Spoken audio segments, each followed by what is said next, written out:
Hello friends, તો વરસાદની season start થઈ ગઈ છે અને બધાની ફરમાઈશો પણ સ્ટાર્ટ થઈ ગઈ છે કે પકોડા બનાવો, ભજીયા બનાવો અને તેની સાથે દહીંની ચટણી તો જરૂર બનાવજો. અમારા ઘરમાં દહીંની ચટણી વધારે ખવાય છે. તો ચાલો આજે આપણે સ્ટાર્ટ કરીએ પાલકના પકોડા. તો સૌ પ્રથમ મેં અહીંયા પાલકની ડીટીયાને કાપી લીધા છે. આ પાલકના પત્તા નાના છે, પણ એ મારા ઘરની પાલક છે, મેં એને ઘરમાં ઉગાડી છે. તો હવે આપણે બધી પાલકને આવી રીતે કટ કરી લઈશું. એને લાંબી લાંબી સ્ટ્રીપમાં નથી રાખવાની, તેના ઝીણા આવી રીતે ટુકડા જ કરી લેવાના છે. હવે આ બધી પાલક કપાઈ ગઈ છે, તો આપણે તેને સારી રીતે ધોઈ લઈશું. એક બાઉલમાં પાણી લઈશું અને આ બધી પાલક તે પાણીની અંદર એડ કરી લઈશું.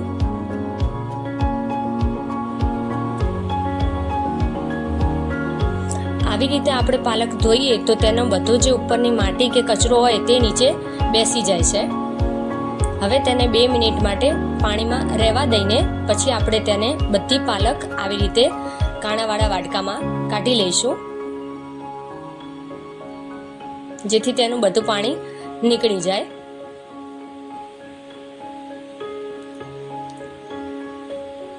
હવે આપણે તેની અંદરના મસાલા તૈયાર કરી લઈએ. તો સૌ પ્રથમ એક મિક્સી જારમાં મેં 7 થી 8 લસણની કળી, લીલા મરચાં અને એક આદુનો ટુકડો લીધો છે અને તેને આપણે મિક્સરમાં પીસીને અથવા આવા બ્લેન્ડરમાં પીસીને તેની પેસ્ટ બનાવી લઈશું. તો આને આવી રીતે તમે ખાંડણીની મદદથી પણ પીસી શકો છો અને આવી રીતે તેની પેસ્ટ તૈયાર કરીશું. હવે એક ડુંગળી લીધી છે અને તેને આપણે ઝીણી ઝીણી કાપી લઈશું.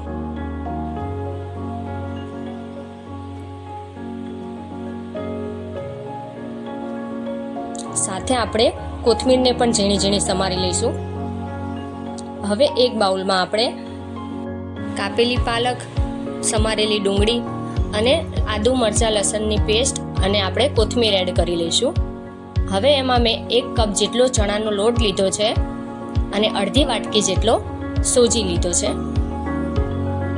હવે આપણે તેમાં બધા મસાલા કરી લઈએ. તો મેં એમાં હળદર, મરચું પાવડર અને ધાણા જીરું એડ કરીશું. ત્યારબાદ આપણે તેમાં મીઠું એડ કરીશું. હવે તેમાં આપણે થોડી હિંગ પણ એડ કરી લઈશું અને અજમો હાથેથી મસળીને તેને આપણે થોડો નાખી દઈશું. અહીંયા મેં મરી લીધા છે, જેને ખાંડીને અધકચરા કરી લીધા છે. હવે આ બધું સારી રીતે આપણે મિક્સ કરી લઈએ. તેને સારી રીતે મસળીને મિક્સ કરી લઈશું અને એમાં થોડું પાણી એડ કરતા જઈશું કે જેમાં સારો મસાલો અને સારો ચણાનો લોટ મિક્સ થઈ જાય. અહીંયા મેં 2 ચમચી જેટલો વધારે થોડો લોટ એડ કર્યો છે અને થોડું પાણી એડ કરીને એનું એક ખીરું તૈયાર કરી લઈશું. થોડું પાણી એડ કરવાથી તેમાં આપણે લમ્સ ચણાના લોટના જરીકે રહેતા નથી. ત્યારબાદ ઉપરથી મેં તેમાં દળેલી ખાંડ 1 ચમચી જેટલી અને અડધું લીંબુ નીચોવીને લીધું છે અને તેને પણ સારી રીતે આપણે મિક્સ કરી લઈશું. અને આ ખીરાને આપણે 10 થી 15 મિનિટ માટે એક બાજુ મૂકી દઈશું અને ત્યાં સુધી આપણે દહીંની ચટણી તૈયાર કરી લઈએ. જે સાથે દહીં જ છે એને દહીંની અંદર આપણે બધા મસાલા કરી લઈશું. તો મેં એમાં મીઠું, દળેલી ખાંડ 2 ચમચી જેટલી, પછી ધાણા જીરું પાવડર અને થોડું મરચું એડ કર્યું છે. આ કાશ્મીરી મરચું છે, જો તમારે થોડું તીખું હોય તો તમે માપે નાખશો. હવે આ બધું આપણે સરસ રીતે મિક્સ કરી લઈશું.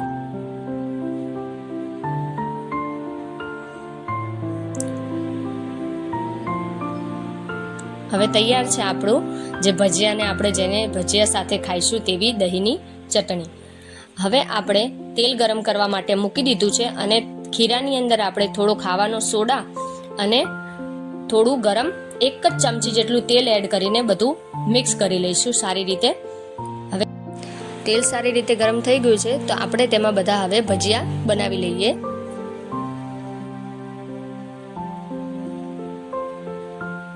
તેને સારી રીતે તળી લઈશું, અંદરથી કાચા નહીં રહી જાય તેનું ધ્યાન રાખવું.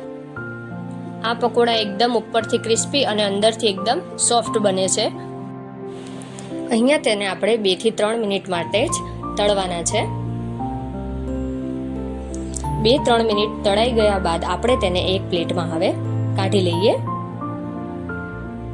તો તૈયાર છે આપણા પાલકના પકોડા અને દહીંની ચટણી. So thank you.